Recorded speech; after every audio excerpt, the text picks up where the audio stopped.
to start off by telling a story of a couple named Janice Longbeam and Lisa Poole. They were partners for 18 years, and they were traveling family vacation with their adopted children in Florida when Lisa collapsed due to an aneurysm and was rushed to a hospital. She was brought into the emergency room where Janice and her children were not allowed to go in and see her.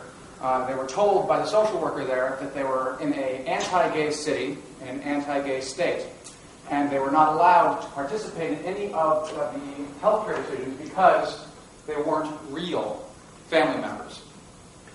Several hours went by with Janice wrestling with everyone she could at the hospital, talking to lawyers, trying to get paperwork, doing anything she could to get through the barriers.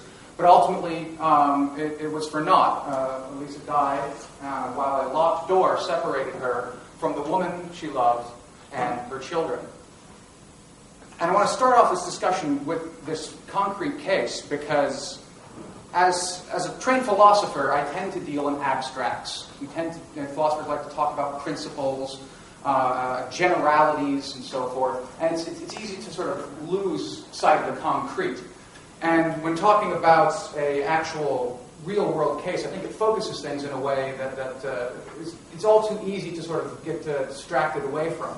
So I want to use their story as a way of sort of grounding the discussion that I want to have here today. When you look at the benefits that come along with marriage, it's not simply a public display of affection, a public recognition. It is that, and that is important. But many legal benefits come along with it, including access to health care, medical decision-making rights for partner and children, parenting, adoption and immigration rights, inheritance and taxation, Social Security benefits, spousal privilege in court. In fact, the General Accounting Office in 2004 did an investigation and found 1,138 separate ways in which married people are accorded a special status. And that's just on the federal level. That's not counting state laws. So when you tell people that they're not allowed to get married, real people are hurt. This is not, again, an abstract conversation. This is very much a concrete conversation. Those rights and privileges can be the difference between life and death. And it can be the difference between living and dying in a way that matters most to you. And I want to say that if someone wants to tell me that they don't believe that gay people should be allowed to be married, what I think they have to do first and foremost is justify what happened to Janice and Lisa, to say that should have happened that way, that was the right way for things to go, that Lisa should have died alone and separated from her family, because that's something that I find is an incredibly difficult burden of proof to meet. So I do want to put the burden of proof on the people who want to deny homosexuals the right to marry. It seems to me to be a fairly straightforward issue. When you're talking about hurting millions of people like this, you have to say why that hurt is justified, why you are entitled to inflict that harm on these people. And of course, again, it's not just Janice and Lisa. Again, I just use them as a representative of millions of people who are put in situations like this every day in this country. Now, when you ask people to justify their opposition to gay marriage, the two most common responses that you will get are just sort of a baseless fear and also, of course, religious dogma. Now, fear, I think, needs to be met with compassion, and it needs to be met with education. It needs to be met by showing people the reality of gay people. More often, the fear, I think, comes simply from ignorance. It comes from not actually knowing any gay people, not knowing what they are like, and having just general misconceptions about what gay people are like. Now, possibly even we might have to treat the extreme fear with therapy, even if it really is extreme enough. As far as the religious dogma is concerned, I think that needs to be met with a very sort of careful exegesis of religious texts. You are probably familiar with the catchphrase about how God created Adam and Eve, not Adam and Steve. And they use this as a foundation for defending what they call traditional marriage. And the next time someone says that they believe in traditional marriage on biblical grounds, you might want to show them this. You may have seen this. It's been circulating the internet around recently. Ask them exactly which biblical definition of traditional marriage it is they're interested in defending. As you can see, there are more than just a few. So ask them to pick which version of traditional marriage they prefer and why that one as opposed to the other ones. But my purpose here tonight is not to do religious exegesis. I am not a religious scholar, but suffice to say that neither religion or fear are an adequate basis for public policy in a secular democracy like ours. So I don't want to be talking about the religious arguments. I want to look at the secular arguments against gay marriage today. And I want to look at four of them. They are the slippery slope argument, the argument from tradition, the argument from democracy, and the anti-assimilationist argument. And my basic supposition will be if all four of these arguments fail, as I hope to show that they do, then the case for gay marriage is made by default, because the burden of proof is on them to show that the harms that are inflicted on gay people are justified. If these are the four best they can do and all four fail, then that means I think the case for gay marriage follows automatically. But before I turn to look at each of these four arguments, I want to do a very brief tour around the world looking at laws regarding homosexuality and same-sex marriage. So starting, of course, with the United States. As you can tell, it's quite a patchwork. There are some states that have legalized same-sex marriage. They're mostly clustered up here in the Northeast. Other states have constitutional bans on both same-sex marriage and other kinds of same-sex unions. That's the deep red countries here. Other ones have only bans on same-sex marriage. Other ones have some sort of civil union pastiche thing where they're have mixed things. Suffice to say, it's pretty complicated out there. There really is no sort of clear understanding of the legal status of gay marriage in the United States, and it's constantly in flux. Again, they come back a year from now, 2 years from now, and this map will probably change some way or another. Something similar is the case for Europe.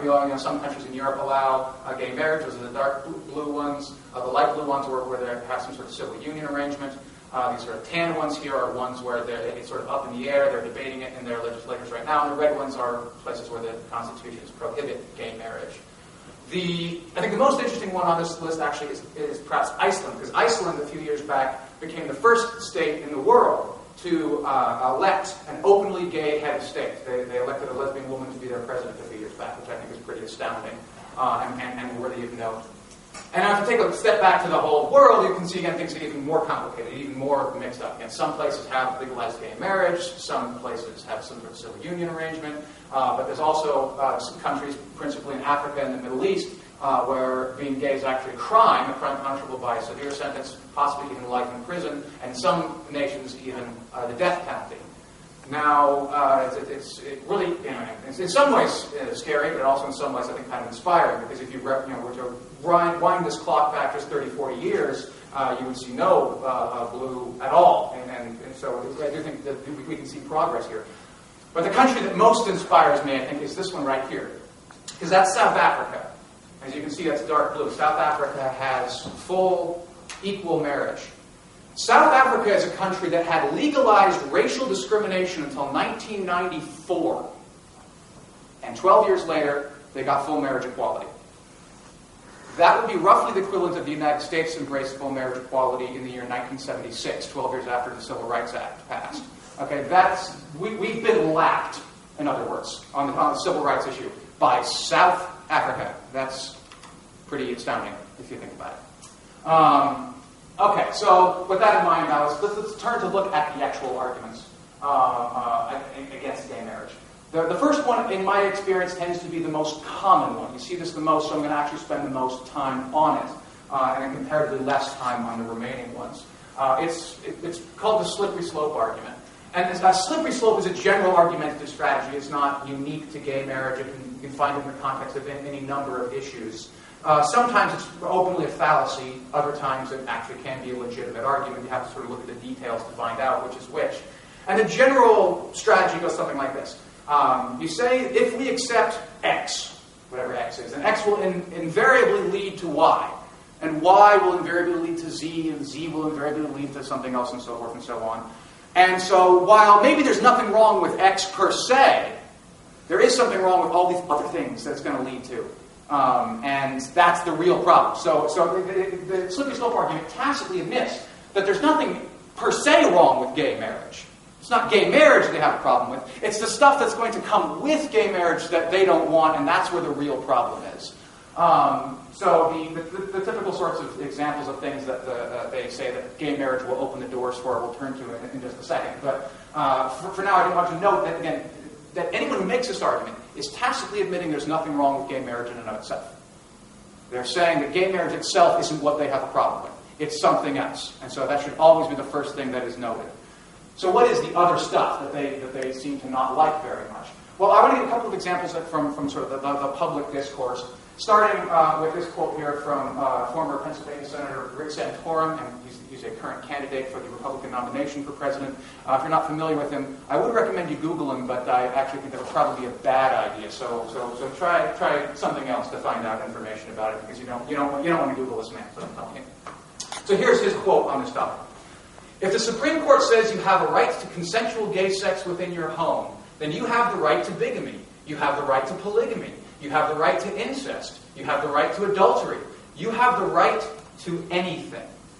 So it's a pretty long list of slippery slope right there. Things that he thinks, that once we accept homosexuals, we're going to have to accept all this other stuff too. Now, if he's right in that, then that would indeed be something we would have to talk about and deal with. United States Supreme Court Justice Antonin Scalia had a similar sentiment when he said, state laws against bigamy, same-sex marriage, adult incest, prostitution, masturbation, adultery, fornication, bestiality, and obscenity are likewise sustainable only in light of laws based on moral choices. Now, I'm sensing some snickering. I'm thinking it's possibly the laws against masturbation, which is making some of you think twice about that. But now, strictly speaking, neither of these quotes is about gay marriage per se. You can probably tell these quotes are focusing on sort of the legal acceptance of homosexuality. Both of these quotes were made in response to the Supreme Court decision in Lawrence v. Texas, which struck down state laws criminalizing homosexuality.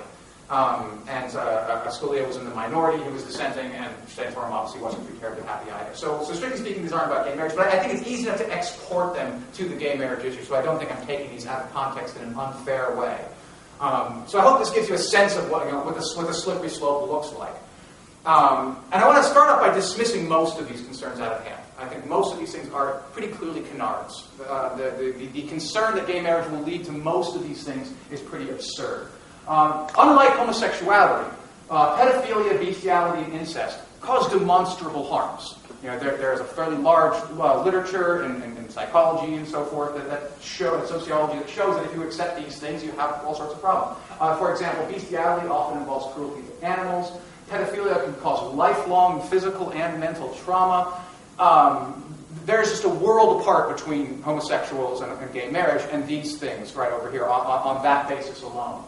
Moreover, animals, children, and inanimate objects, by their very natures, cannot consent to any sort of legal contract at all, much less a marriage contract. No one in this debate is considering removing the consent portion of marriage.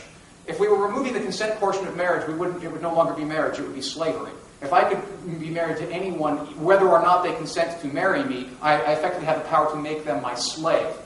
So that component, again, the difference between beings that can consent and beings that can't consent, draws a pretty straight and clear line in between gay marriage and men marrying their lamp tables or their box turtles or whatever else that might be, specters might be held out there.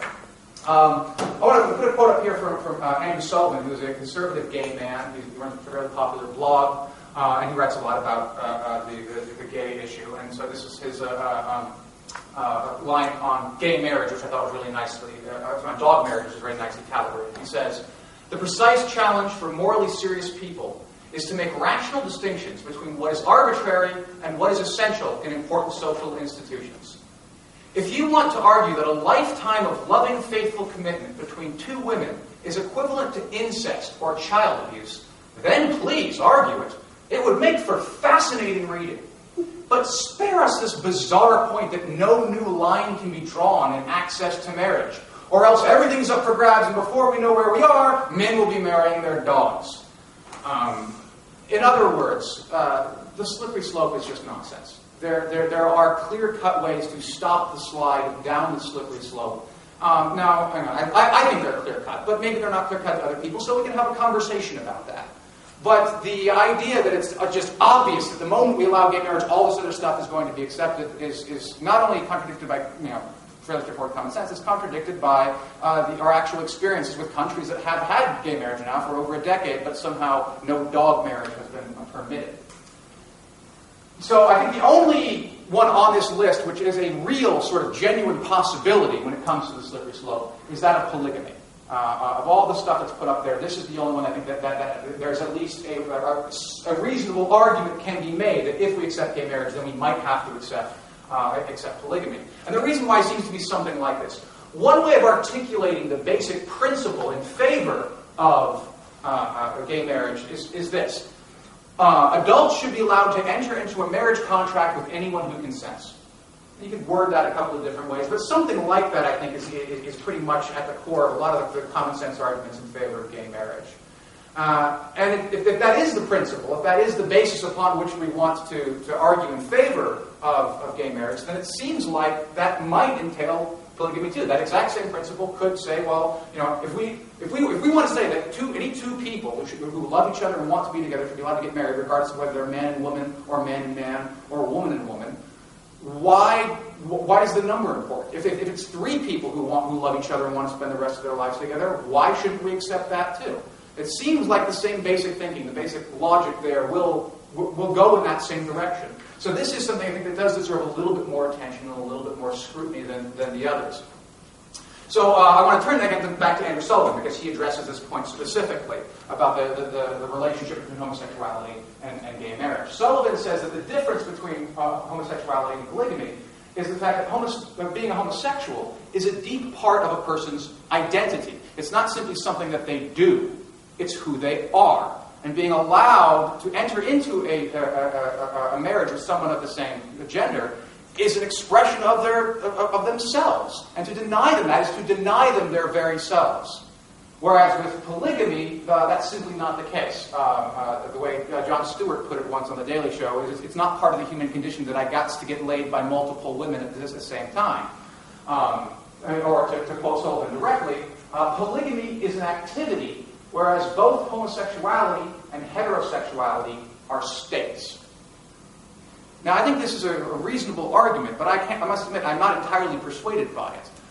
Sullivan doesn't really say why the difference between an activity and a state should be a basis upon which we can make discriminations about who we do and who we do not allow to get married.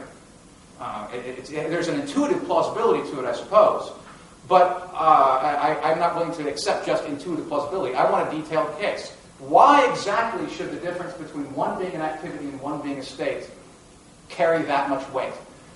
Consider another analogy. Consider interracial marriage. I don't think it's part of anyone's deep personal identity that they marry a person of a different race. It's just a coincidence that the person they fell in love with happens to be of a different race. Someone who tried to bar interracial marriage on the basis that it's an activity rather than a state, I don't think we would accept that. So I've yet to see Sullivan, or anyone else for that matter, articulate precisely why something like this should be a foundation upon which we discriminate against potentially polygamous marriages. So I want to throw something out there, which I think should at least be considered in more seriousness than it has been. Maybe we should simply accept that polygamy should be legally acceptable. I'm not here to argue for polygamy today. That's not the point. But if thus far a convincing case against polygamy has not been made, I don't see why the default assumption should be that we should not allow polygamy. That's something that requires a case. That's something that requires an argument. If there is a good reason for not allowing polygamous groups to get married, then I want to hear what it is. And if so, and unless someone can articulate what it is to me, then it seems to me that, for much the same reason I was suggesting earlier about real people being hurt, we should consider the default to be in favor of polygamy. So Sullivan, like many other people, just sort of assumes that polygamy is obviously wrong. But what justifies that assumption? Now, he points out, which is indeed a real concern, that polygamous families often have problems with abuse and coercion. And again, you've probably seen headlines about polygamous sects being broken up and 14-year-old girls being married off to 50-year-old men and really other sort of kind of sketchy stuff like that. Indeed, that is certainly something that I am concerned about and wouldn't want to turn a blind eye to. But a couple of things need to be pointed out. That kind of abuse and coercion is fairly common in straight monogamous marriages too, but that's not a reason to reject straight monogamous marriage. Second, there's nothing that's sort of intrinsic to polygamy that leads to that problem. Yeah, there are certainly many polygamous families that have really abusive and coercive situations going on, but there's lots of polygamous families that don't have that are perfectly open and accepting. And why should they be punished just because other people who share the same lifestyle are misbehaving? And third, we don't need to outlaw polygamy in order to deal with abuse and coercion. There's already laws against abuse and coercion. You know, if someone is marrying off a 14-year-old girl to a 15-year-old man, you can arrest them on any number of charges. You don't need to have polygamy being against the law in order to crack down on behavior like that. So while abuse and coercion are a real concern for polygamous families, it's not something that I think that is going to be a sufficient basis for saying we're not going to allow them to get married at all. So, again, I am not convinced this is the right way to go. Again, it certainly isn't politically expedient. It's not the kind of thing I would want a presidential candidate to step up and speak to, for example. But I think we should be encouraged to keep an open mind about things like this. And until someone can make, to me, a convincing case that polygamous marriage should not be accepted, I think that, again, the default is going to be in favor of allowing free, cognizant, mature adult people who are in love with each other and want to spend the rest of their lives together, be together, whether that be 2 people or 3 people or 4 or however many. Okay, so that's enough about polygamy. The flip side to the slippery slope argument, though, is that slippery slopes slip both ways. That is to say that the exact same argument, the slippery slope argument, could be, and in fact was made, against every single change to the institution of marriage in American history. And this is captured, I think, really well by this comic here by Tom Tomorrow, Brief History of Marriage in America. I'll just read a couple of panels here to give you the sense of it.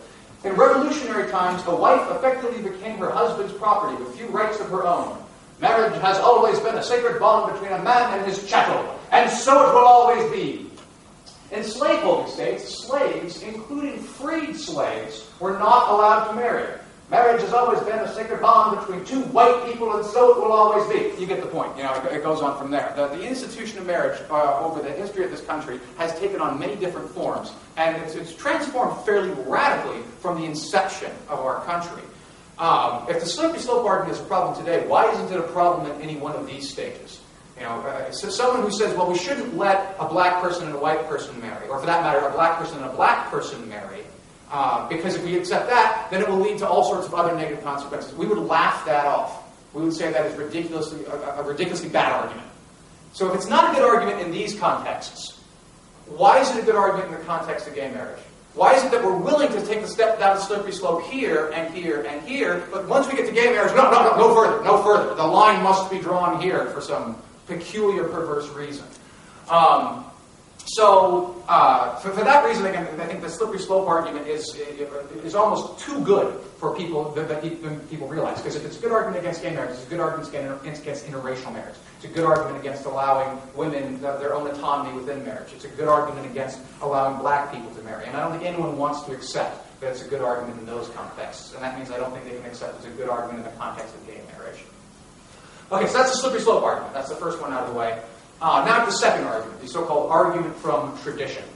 The argument from tradition sort of wants to take a look at the institution of marriage as being a sort of particular and special kind of institution. If I may make an analogy here, it's kind of like an honors club at a school. An honors club is only special if it's exclusive. If you only allow people with 4.0s into the honors club, then being a part of the honors club really means something. But if you start sort of loosening up the conditions under which you can enter, maybe people with a 3.9 GPA or a 3.8, they're still honor students, so they can. If you start broadening out the criteria, you can come in. But if it gets so broad that literally anyone can get in, it doesn't matter what your GPA is, you're part of the honors club. Well, then the honors club doesn't really have any value anymore. It doesn't really mean anything. It's not special. It's not unique. It's not distinctive. It's not exclusive. So if anyone can be a part of the honors club, it no longer has the meaning that it once had. And so by analogy, the argument from tradition wants to say that the institution of marriage is only special precisely because it excludes some people, because it distinguishes certain kinds of relationships from other kinds of relationships. And if any kind of relationship can be allowed to qualify as a marriage, then that sort of special exclusivity goes away. This is an argument that's frequently associated with the 18th century British philosopher Edmund Burke, who's sort of a luminary of conservative intellectual circles. And he sort of stresses, not in the context of gay marriage, because that wasn't a debate for him, but when it comes to sort of radical social change, we should stick with what we know works. We know heterosexual marriage works. You know, it has its problems, of course, it's not flawless, but it manages to sort of fulfill many of the important social roles that we need it to for doing things like raising and educating children and so forth. We know heterosexual marriage works. We really don't know about gay marriage. You know, it's untested. We don't know what the long-term consequences will be. We don't know what the long-term effects are. So the risk is just too much to take. We should play it safe, the argument says, and simply keep the traditional definitions of marriage as being exclusive to heterosexuals. That's the argument on behalf of tradition. I hope I've given it a fair presentation because I'm going to kick it in the teeth now. If there is indeed a sincere concern for the institution of marriage, I think gay marriage is not the problem. It's not the place to start looking. If anything is the problem, really, it's straight marriage. As I mentioned, you know, straight marriage has transformed constantly through over the last, not just in America, the last 200 years, but last several thousand years. It is a fluid institution, and we tend to think of that fluidity as a good thing on the whole. So if we're going to say that the argument from tradition is a good argument against gay marriage, then we have to say it was a good argument against all those other changes to marriage as well. And what's more, I don't think anyone wants to accept that. But perhaps more importantly, when you look at the farce that straight marriage has become in mainstream American culture nowadays, it's hard for anyone to sit there with a straight face and say that homosexuals are somehow the real threat to the institution. Think about, for example, the serial monogamists like Elizabeth Taylor, Newt Gingrich, and Rush Limbaugh. Gingrich and Limbaugh have each been married 3 times. I think Taylor's been married like 8 times, I think it is. And no one bats an eye. I mean, some people bat an eye, but no one suggests that this should not be allowed. No one suggests that we need to put some tighter restrictions on straight marriage. Actually, strictly speaking, I suppose that's not true. There is a small number of people who want to instill what they call covenant marriage, which is a sort of more biblically inspired vision of marriage. It's a lot harder to get into, and it's a lot harder to get out of. So, in fairness, I think there are people on the sort of conservative end of the spectrum who do recognize this as a problem and are trying. So I suppose there's at least that to their credit. They have that kind of integrity. But it's nowhere near a mainstream sort of position. I highly doubt, if you were to talk to all the people who are opposed to gay marriage, if they would be in favor of covenant marriage being the law of the land, I bet most of them would say, hell's no. There's also, of course, again, the Vegas wedding. Britney Spears, a few years back, was married for I think it was 18 hours and then got an annulment. And really, if you want to point to a threat to marriage, to something that's going to be a challenge to the institution, stuff like this is really where it's at. I think perhaps this bumper sticker that I saw on the internet put it best. If we're going to say that we're concerned about the institution of marriage, we need to get our priorities straight and focus on what's clearly the real threats. And it's not homosexuality. It's not gay marriage. It's someone getting married for ratings, rather than love, rather than family. That's a much larger concern. And I think it should be fairly straightforward. Okay, third of the four arguments is the argument from democracy. This argument was articulated by President Bush in a fairly straightforward fashion, so I think I'll quote him directly.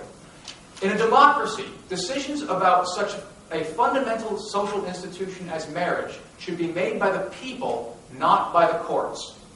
Unfortunately, activist judges and some local officials have made an aggressive attempt to redefine marriage in recent years. On an issue of such profound importance, that solution should come from the people, not the courts. Now, like the slippery slope argument, I hope you can recognize that, strictly speaking, the argument from democracy is not a principled argument against gay marriage. In principle, if the people wanted gay marriage, the argument from democracy would be all in favor of it. But it is worth noting that every single time the issue of gay marriage has been on a statewide ballot, it has been shot down. I think it's 36 states now, if my count is correct from that map. 36 states all asked their citizens to vote on whether or not they wanted to accept gay marriage, and every single one of those states said, no, we don't want gay marriage. And this includes California, probably the most liberal and gay-friendly state in the entire country.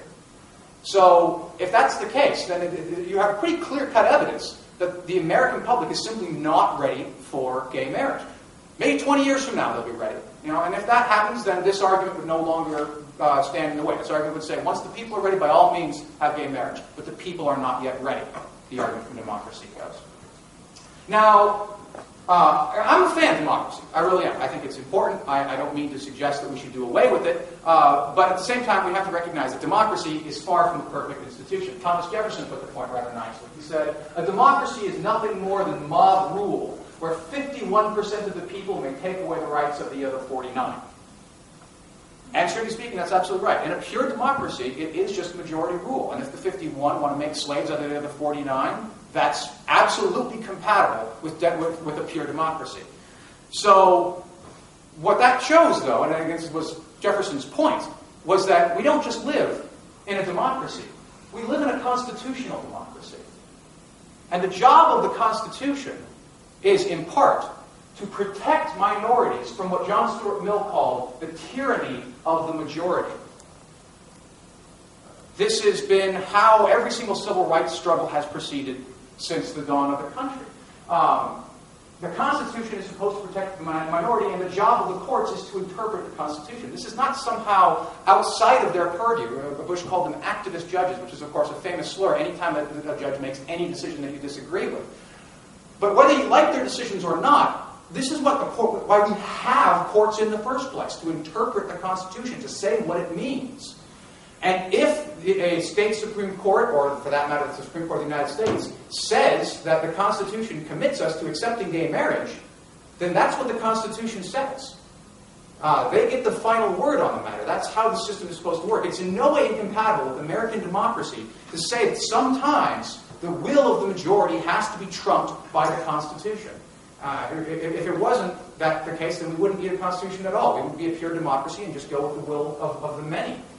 Now, I'm not a legal scholar either. I can't tell you with absolute authority whether or not the United States Constitution guarantees the right to gay marriage. I think it does, but I can't. I would be going beyond my authority, I think, in my capacity here today if I were to try to make that argument. So I'm not going to try to make that argument. But I will, once again, repeat the same two-way slippery slope that I mentioned before. The argument from democracy can be, and was, used against every single change in the history of marriage in the United States. When the Loving v. Virginia decision came down in 1967, the majority of Americans, especially in the southern states, did not want to accept interracial marriage. It was against the will of the majority that we insisted that people have a right to marry someone regardless of whether or not they are the same race. And it's probably worth throwing in here, by the way, that that decision was not uniformly accepted across the board. In the state of Alabama, in 2000, they had an election, a referendum, to modify their state constitution. They had for more than 100 years up to that point, an amendment in their state constitution that explicitly prohibited interracial marriage. And they put it up for a vote as to whether or not they wanted to keep it. And it was repealed. It was passed. Anyone want to guess what percentage of the voting public in Alabama voted to keep the law against interracial marriage? 40%.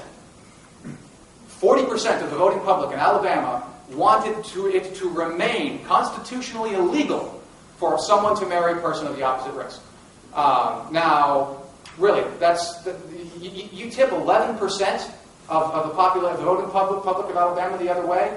Again, if you want to be a pure democracy, you have to accept, okay, then we're not going to allow interracial marriage in Alabama. And I really don't think that people are honestly willing to accept that, which tells to me that the argument from democracy is not sincere. This is not about a sort of commitment to the will of the people. This is a cover-up for their own sort of insecurities and bigotries. So by way of setting up the fourth and final argument, I want to again go back to Andrew Sullivan and his book, Virtually Normal, which was something of a bombshell when it was first published. Like I said, I mentioned the fact that he was conservative. That was not a misspeak on my part. He is conservative and he is gay. And he makes what he calls the conservative case for gay marriage. And the basic argument goes something like this. The sort of traditional stereotypes about homosexuals is that they are they're promiscuous, they're unstable, they're emotionally unbalanced, they're socially irresponsible, they're bad people in so many ways. Now, let's set aside for the moment, of course, the fact that this is like all stereotypes, true only of a certain percentage of the population, and even then, not true necessarily in the ways that the stereotype portrays it. Let's set that aside for the moment and just sort of roll with this assumption. So let's say that, in fact, that this is sort of what gay people are generally like. Well, Sullivan says, what better way to combat these negative tendencies than to allow people to participate in marriage, where they will get to sort of internalize the values of monogamy, stability, responsibility, and family. All those great family values that Republicans are always talking about so much. What better way to instill them in the gay population than to let them partake in marriage? It's worth noting that just recently, I think 2-3 weeks ago, the Prime Minister of England came out and actually said in a speech, I support gay marriage, not in spite of the fact that I'm a conservative, but because I'm a conservative. There's exactly the same sort of principles that Sullivan was articulating here. He thinks that conservative values should commit us to accepting gay marriage. Now, I don't know what you guys think about that argument necessarily, but I use this by way of a setup for the fourth and final argument, which comes from the complete opposite end of the spectrum from where we were with the other three. The other three generally come from the sort of culturally conservative right. This comes from the sort of radical left-wing gay establishment types. This conservative case for gay marriage that Sullivan draws is precisely the problem with gay marriage for some of these people. They believe that what's sort of awesome about the gay community is precisely that it is so iconoclastic. It is unique. It's distinct. It's separated apart from the sort of mainstream heterosexual community. And if we assimilate, if gay people become part of the institution of marriage, that a lot of that beauty and that uniqueness will disappear, and there really will be no gay community anymore, because it will all just be mainstream. It'll just be this one sort of single homogenized culture. And frankly, that's a really unattractive proposition to a lot of people. Marriage they see as sort of a puritanical, misogynistic institution, and gay people should not want to be a part of that. The entire point of gay history up to this point, according to these people, is precisely been that they are distinct from that. That they are not part of that culture, and they see no reason why they should want to be part of that culture. So same-sex marriage should be prohibited on this argument as a way to preserve that culture. The metaphor that might be drawn is the comparison to Native Americans. That Native Americans should be encouraged to stay on the reservation so they can preserve their own culture. Whereas if they're allowed to follow their autonomy and leave the reservation, then the tribes will dissipate and die. And those tribes and those cultures have value, and we need to make an affirmative effort to try to preserve them. It is the analogy that's sometimes made. One scholar that makes this argument is Michael Bronski in his book, A Queer History of the United States. Bronski believes that it's a mistake for gay people to aspire to be just like straight people. And to do that is in many ways to turn their backs on precisely the sort of historical tradition that has brought them to this place in the first place. He points out that gay people have been persecuted throughout American history, and that's a horrible thing. But while the persecution is horrible, the marginalization is not. Them being marginalized is precisely what allowed them to become who they are. And that's something that should be preserved rather than attacked. The awesome thing that the gay culture does, not just for gay culture, but for the entire U.S. culture at large, is that they challenge our ideas about what is acceptable in sex, about the value of monogamy and the sort of value of traditional gender roles. So rather than partaking in marriage, gay people should be trying to eliminate marriage. They should be trying to destroy it and broaden people's minds beyond it. That's Bronski's take, at any rate. As you can imagine, like all the other arguments, I ultimately am not going to accept this one. But I have to say, first off, that of all the arguments, this is the hardest one for me personally to critique, in virtue of the fact that, well, I'm simply not a member of the gay community. I consider myself an ally and an advocate, but I don't walk in their shoes. I don't deal with the things that they have to deal with as being a gay person. So I'm well aware that history has been rife with well-intentioned outsiders looking into cultures that have problems and telling them their business, telling them how to solve their problems. And usually it doesn't work out terribly well either for the well-intentioned outsider or for the community itself.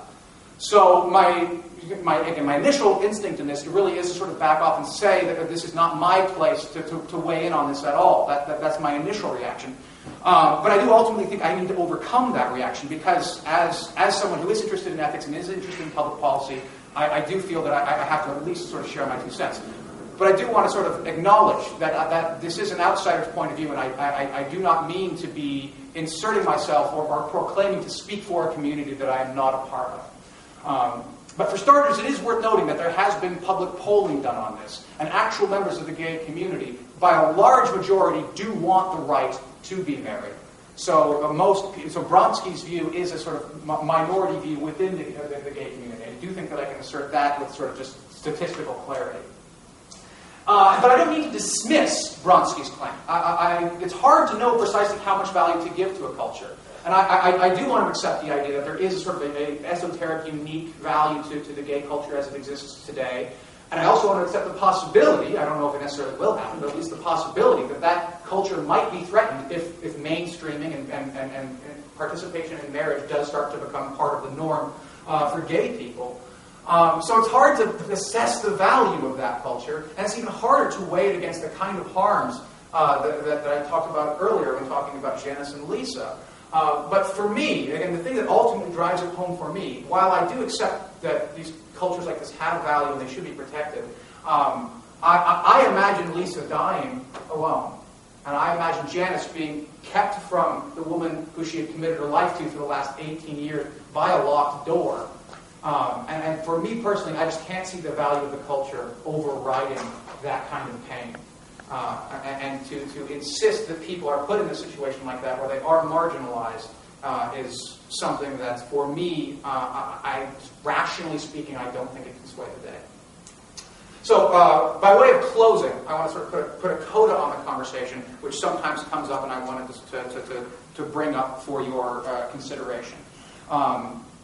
The argument is sometimes made that this debate would be a heck of a lot easier if gay people didn't insist on calling their unions marriages. If they could only be content with civil unions or something like that, perhaps. Civil unions as they exist today, sometimes cover all of the rights and privileges, sometimes only some. But in principle, at least, if we could get them to cover everything, to be legally equivalent to marriage, just not having the name marriage, could this not be a reasonable compromise between the sort of conservative right and the gay left? It certainly seems, at the very least, like it would be more politically expedient. I bet that you probably would be able to have more success if this was the sort of strategy, political strategy that you pursued. And I suppose what I should sort of throw out here is the silver lining for the story of Janice and Lisa is that their story got national media attention, and President Obama heard about it. And it was at least part of what made him make up his mind to give an order to Health and Human Services to change the laws about hospitals. And as of January this year, all same-sex couples are instructed by Health and Human Services to be treated effectively the same as if they were married couples, which is obviously a major advancement because, assuming the law is actually followed, the situation that Janice and Lisa found themselves in should never happen again, which is a great step forward. And it happened without accepting gay marriage on a federal level. So that at least suggests that in principle we could get an awful lot of the, if not all, of the rights and privileges for gay couples if we simply are willing to shed the label marriage. I respect this argument. I think it makes an awful lot of sense, and I'm not a political strategist. I can't say as to whether or not this is necessarily the best way to go politically. But personally, I think that it would be a mistake. I think that it ultimately is not the right way to go. I think that words matter. Words have histories. They are imbued with value and emotion and association. And so even if legally speaking we could get identical civil unions and not what we're calling marriage, then while legally speaking that would obviously be a coup, but this isn't just about the law. This is about a lot more than the law. This is about culture. This is about who we are as a people and how we see each other, whether we are gay or straight. The word marriage carries with it a lot of social currency. People know what that means. People understand it. That the value behind it, the commitment, the respect, the dignity that the word marriage carries with it is worth something. And it shouldn't necessarily just be bartered away in a political exchange. Again, flip it historically. Let's say someone were to come on the national scene and to suggest that interracial couples could no longer get married, but fret not, they can engage in a civil union which has all the same legal rights and privileges as marriage. I don't think we would hesitate to call such a person a bigot. I think we would say that obviously what's motivating that person is racism, straight up, and we should not take them seriously. And I do think that in the relatively near future, in our lifetimes definitely, we will look back on people who resist gay marriage today in very much the same way we look back on people who resisted interracial marriage. It seems to me to be the inevitable arc of history. So I think that separate but equal has never been a strategy that's worked to ensure genuine, legitimate civil rights, not just legally speaking, but in the ethos of the culture, and the value system and the beliefs of the culture. And that means I think that we should hold out until gay people are allowed to capital M marry around the entire nation. Thank you very much. I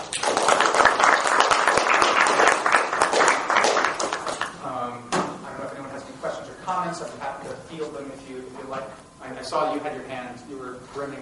Did you want to? I was saying the same thing. Like it wasn't supposed to even be a democracy with what they put it as with a republic. But I suppose that could be covered up too.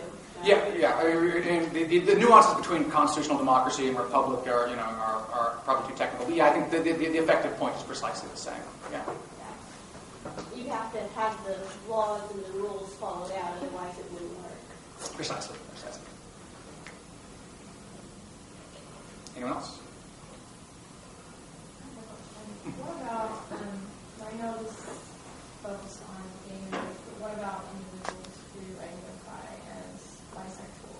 How would that affect laws for gay areas? I mean, would that be more of an argument in like the polygamy? Well, potentially it could. I'm not a sociologist of sexuality, but my general understanding is that bisexual people tend to still be monogamous. It's just that the person who they're with could be of either gender.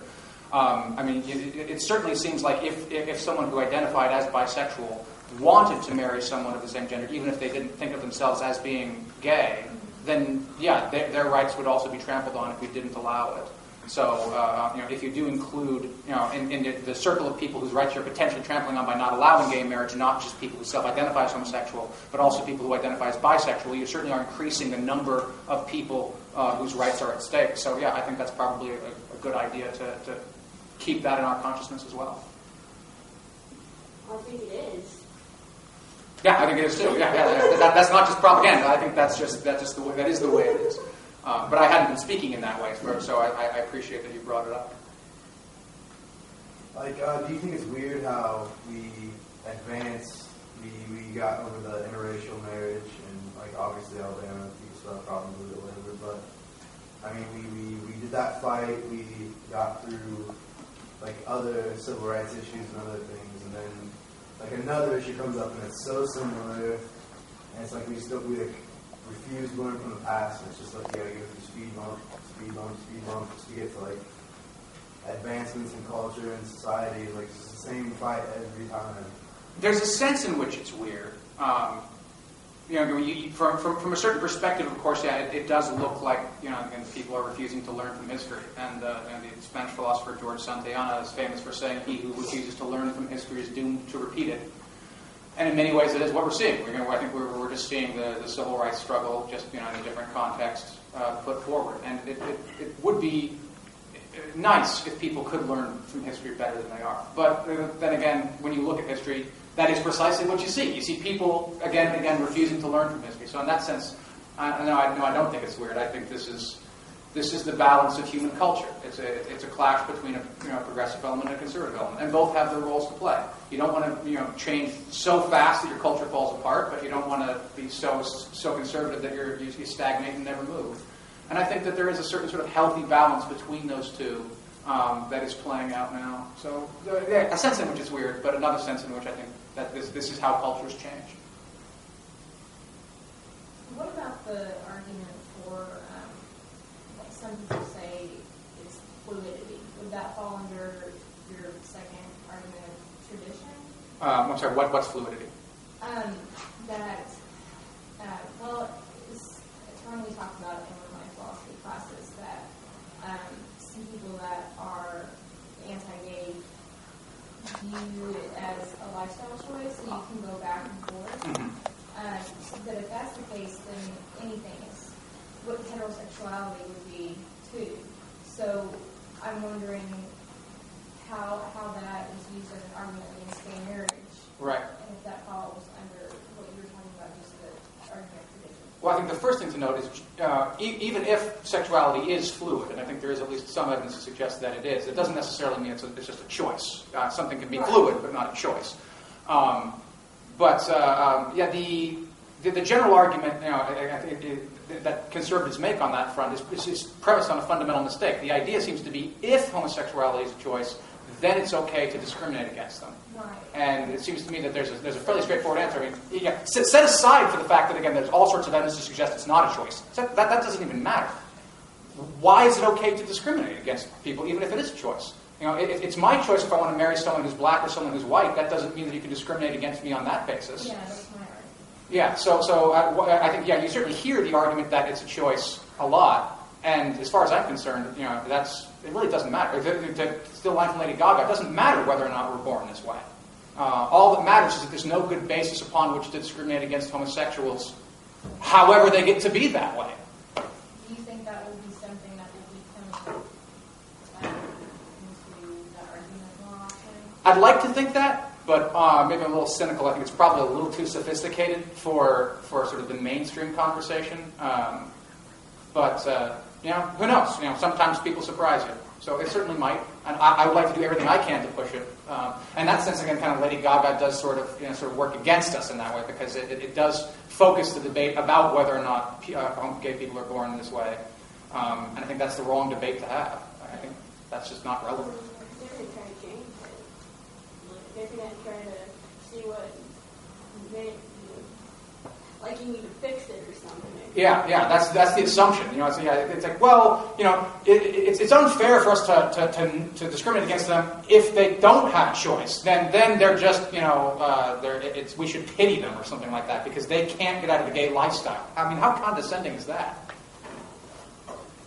I was wondering if you thought about the libertarian argument against government involvement in all forms of marriage. The idea that government should just stay away from that word and basically just enforce contracts between people and allow marriage to be a cultural or religious thing. Right. I think it's certainly an interesting argument. I've heard it made by several people in several different ways. In fact, one of my friends wrote his dissertation basically on precisely that topic. Philosophically speaking, I think there's a lot to be said for it. Politically speaking, culturally speaking, I don't think it's going anywhere. It's not something that I think that it will get a lot of traction amongst in the consciousness of people. I mean, it is gaining traction, and I think the first time I heard that argument, I was still in college myself, and I'm hearing a lot more now than I was back then. So it has perhaps a certain role to play in the overall discussion. But as far as sort of being an end game or something that is, that I personally think would be worthwhile trying to argue for, practically speaking, it doesn't seem to me to be the worthwhile use of political resources to push for that. Something you kind of mentioned that I just wanted to ask about. What would you say is the constitutional right to marriage? Where would you find that? The general argument is it comes from equal protection. So in the case of Janice and Lisa would be sort of case in point precisely. The law is affording rights and privileges to people on the basis of a morally irrelevant foundation. That is one of the bases upon which the Loving v. Virginia decision was made, which was the rule that outlawed bans on interracial marriage. Is that people who were in interracial marriages were not being afforded equal protection under the law. And so that would probably be the forefront of the argument to be made. And there's a couple of other amendments where lawyers can try to leverage that point too. But again, I'm speaking here as a non-expert, so I'm always a little uncomfortable when I'm stepping out of my field of expertise and into something where there's a lot of people who know a lot more than I do about the subject. So. I mean, you really have to realize that there's huge debate in the gay community of selling out for civil union or actually standing up for marriage. Now, I've had the pleasure in a couple different states sitting there and hearing heated arguments, of groups of people that were working together to make it happen in their state. And I've also been at national conferences and heard the same argument. You have a group on one side that's screaming that they're not going to sell out for civil unions, and you have other groups that only believe that the sanctity of marriage is the correct way to go. And some say the sanctity of marriage will only be the correct way to have constitutional rights and not sell out and have civil unions. I mean, there's a great divide between the community. Yeah, and as an outsider, again, I do want to respect that debate within the community and recognizing I'm not a part of it. My 2 cents for what it's worth, take it or leave it. Anyone else? Okay, well, thank you all very much for coming.